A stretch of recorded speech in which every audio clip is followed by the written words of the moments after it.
आज हम हमारे इतिहास के एक महान साम्राज्य की ओर प्रस्थान करेंगे। ऐसा साम्राज्य जो कई पराक्रमी राजाओं से सुशोभित है। ऐसा साम्राज्य जिसने हमारे भारतीय के प्राचीन इतिहास को गौरवान्वित किया है। वो साम्राज्य था मगध। इसने 684 ईस्वी सन पूर्व से लेकर 320 ईस्वी सन पूर्व तक शासन किया। इस राज्य के 3 मुख्य राजवंश माने जाते हैं, जिनमें पहला है हरियंका राजवंश, दूसरा था शिशुनाग राजवंश और तीसरा था नलंदा राजवंश। इसमें हरियंका राजवंश के 3 महत्वपूर्ण राजा थे, राजा बिंबिसार, अजातशत्रु और उदयन।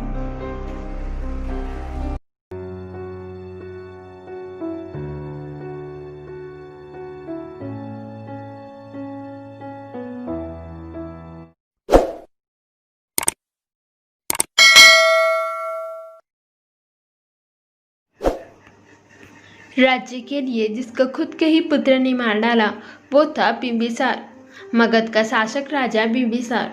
इनके राजा बनने की कहानी कुछ इस तरह मानी जाती है कि उनके पिता ने 15 साल की आयु में ही उसे राजा बना दिया। इन्होंने इस पूर्व 544 से 492 ईस्वी सन पूर्व तक लगभग 52 साल शासन किया।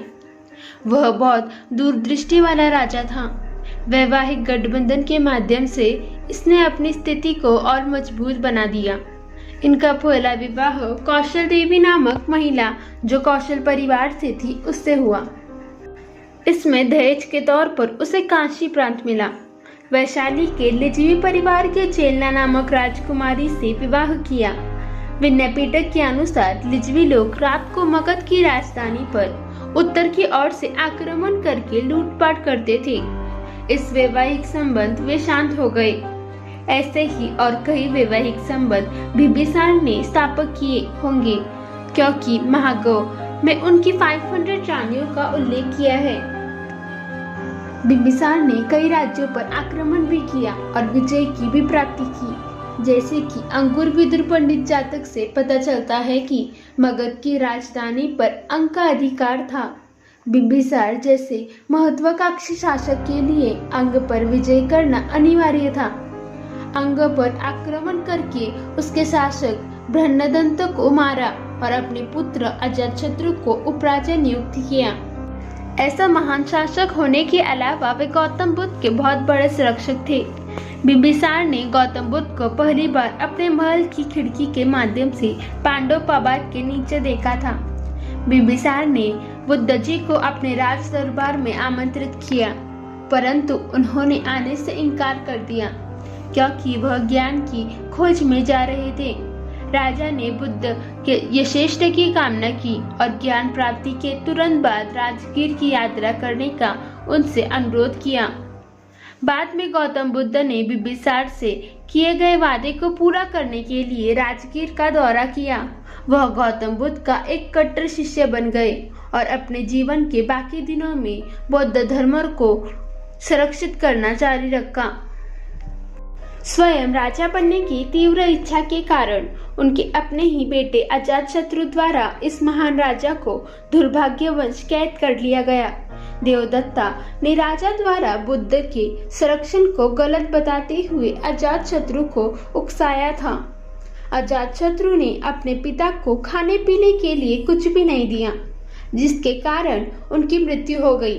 अर्थात एक सक्षम और दयालु राजा का शासनकाल समाप्त हो गया। अजातशत्रु का कार्यकाल 492 से 460 ईस्वी सन पूर्व में हुआ था। बिंबिसार ने मगध का विस्तार पूर्व राज्यों में किया था, इसीलिए अजातशत्रु ने अपना ध्यान उत्तर और पश्चिम पर केंद्रित किया। उसने कौशल एवं पश्चिम में काशी को अपने राज्य में मिलाया। वर्जी संघ के साथ युद्ध के वर्णन में महाशिला कंटल नाम के हथियार का वर्णन मिलता है, जो एक बड़े आकार का यंत्र था। इसमें बड़े बड़े पत्थरों को उछलकर मारा जाता है। इसके अलावा रत्नमुशल का भी उपयोग किया गया। अजातशत्रु ने अंग, लिजवी, वजी, कौशल तथा काशी जनपदों को अपने राज्य में मिलाकर एक विस्तृत साम्राज्य की स्थापना की। अजातशत्रु के काल की सबसे महान घटना बुद्ध का महापरिनिर्वाण थी।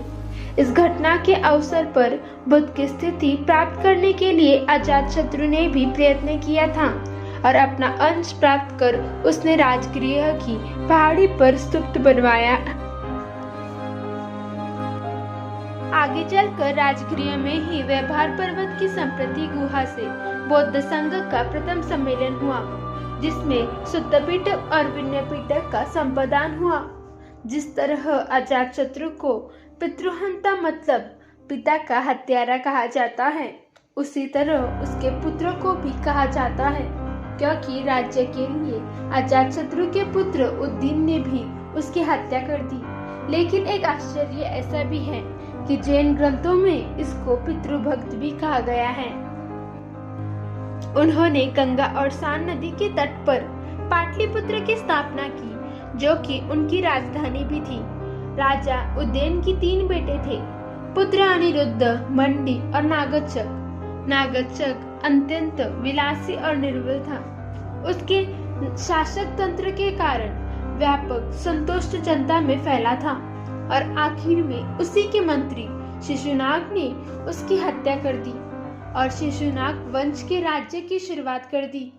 राजा बिंबिसार ने शुरू किया हुआ राज्य इस तरह खत्म हो गया। अगले वीडियो में देखेंगे इसके आगे मगध की भागदौड़ कैसे हुई।